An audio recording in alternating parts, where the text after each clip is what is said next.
My name is TyrionLanstr. Alright folks, well I'm going to do the first in a series of videos discussing all of the intricacies of the all-out war. Now, as you've probably already seen a breakdown of all the rules and all the different buttons, this is going to be diving in much more closely to what exactly you should be doing in this event.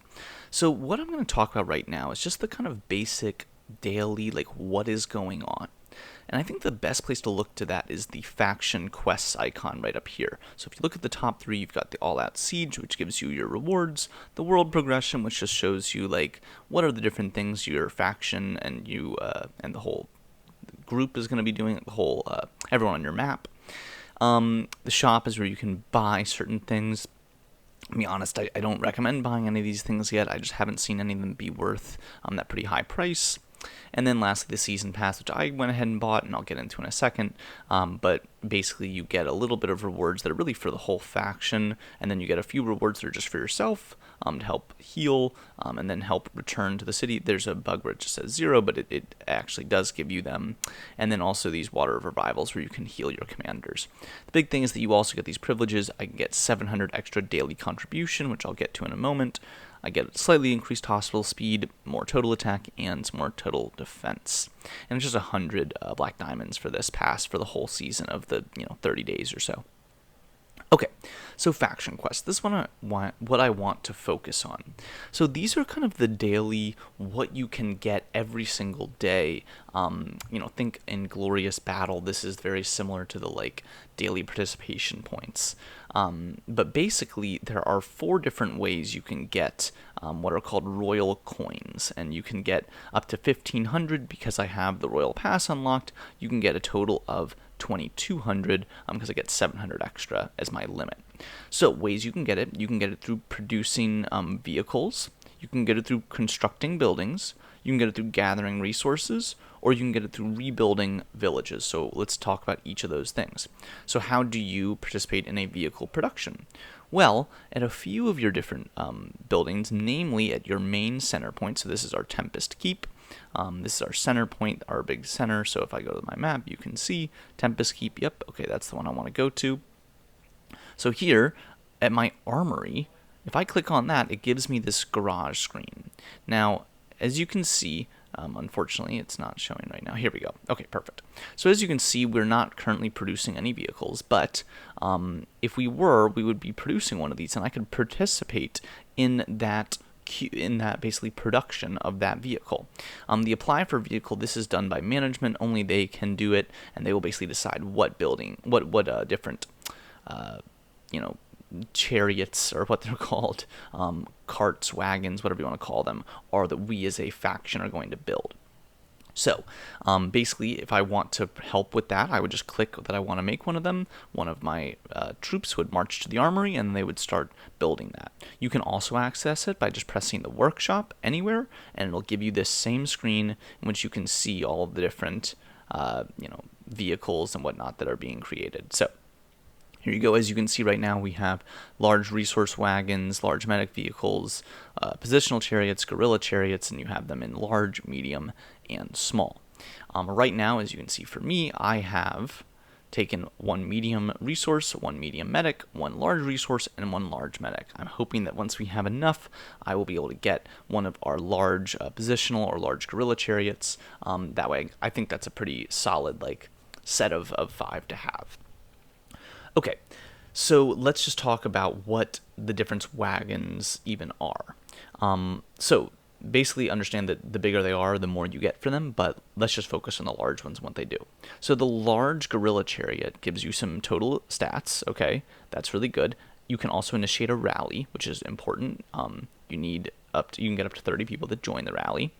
And then they give you this ability where you get this dash. You increase the movement speed of 20 random ally faction troops surrounding your troops, and it's going to go for a little while. But as you can see, it's very expensive to build these. It's going to take a lot of different resources.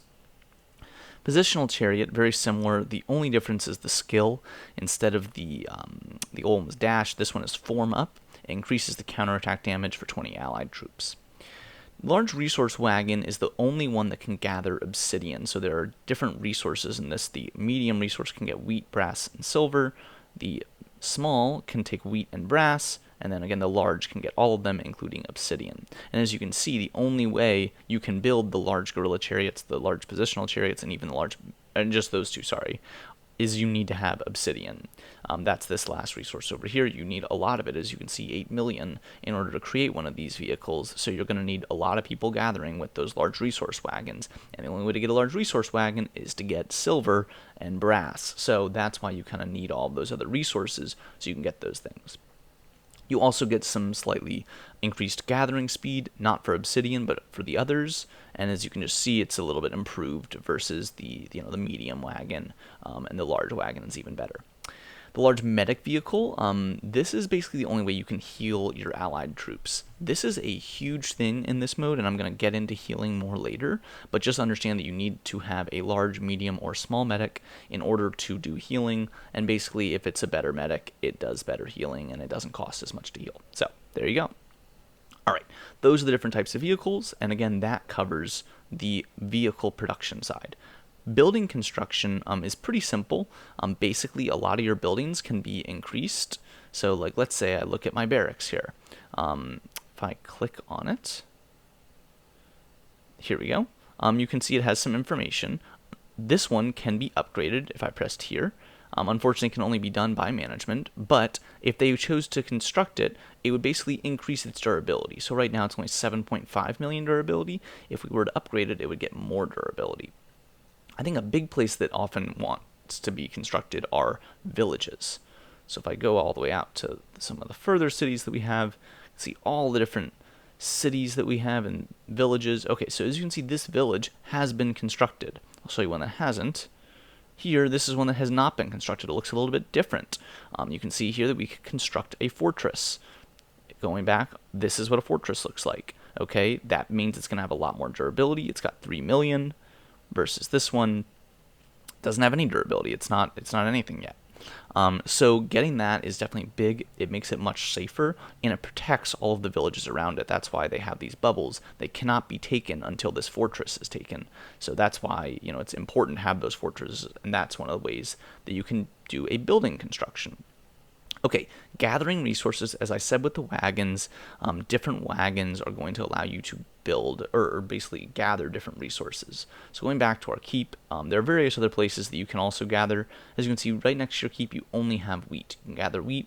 Wheat is a very important resource. You definitely want to make sure you have lots of it. If you look at some of the other ones, like any of the, any of the industrial cities, the mediums or the larges, they will have all three of silver, brass, and obsidian that you can also mine it.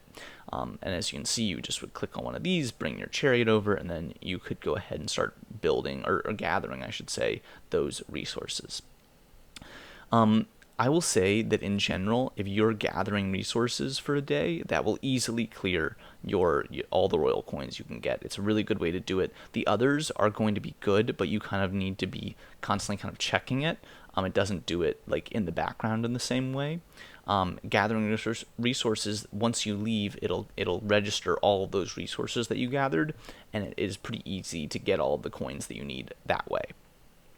But last but not least, we have rebuilding villages. Whenever a village is under attack or you first destroy it, it needs to be rebuilt. Now, unfortunately, none of our villages are being rebuilt right now, but that's because we've already taken all of them and we've secured them, so there's no reason to rebuild them. But when you first see that, that is what rebuilding villages are, and that's the whole point there. So again, those are the 4 ways you can get your royal coins, and then what you can do with those coins is you can spend them here in your contribution shop. Lots of good stuff here. Definitely make sure you get all the lightning essence, and I love these different badge chests. It's a brand new thing where you can get whatever badge chest you want. There's also a new photo chest, so lots of good stuff to get here for sure. But that is the basics of what you should be doing on a daily basis to make sure you're maximizing what you can do for your faction. Until next time, my name is TyrionLanstr, and I'll see you then.